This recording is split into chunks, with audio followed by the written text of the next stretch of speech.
अस्सलाम वालेकुम रहमतुल्लाह। जी आरिफ वाला गला मंडी और आज मंगल का दिन है जी, दिसंबर है जी। तो सिर्फ ये चंद डेरियाँ पड़ी हैं धान की, बकाया सारी मंडी में मकई ही मकई है।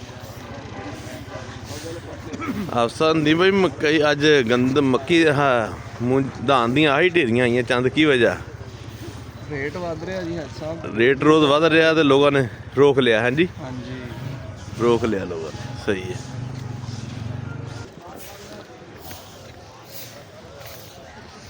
ये है जी आज गला मंडी आरवाला की सूरत हाल जी, जो मैं आपको दिखा रहा हूँ। बिल्कुल चंद डेरियाँ हैं धान की, बकिया सारे का सारी मकई है आज।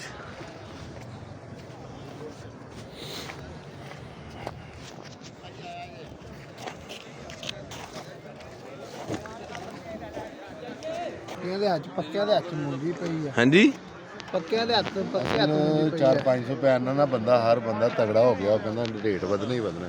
अच्छा इस वजह तो मतलब मूंजी जरा घट गई, मुंजी घट गई तो मकई वध गई है।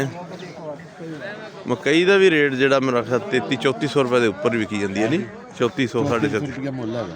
3400 रुपये की रेट वेगी 300 जी 3300 रुपया। ए की रेट विकी जी, ए 3300 17-18 निकल जाएगी, 75 ही लाई यार अलीशान।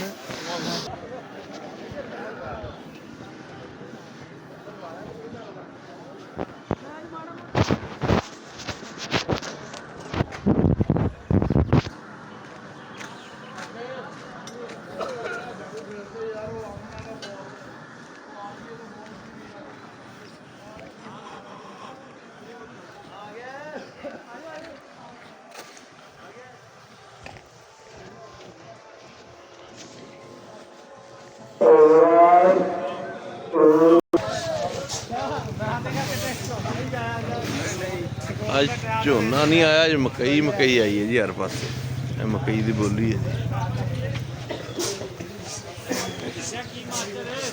हाँ इधर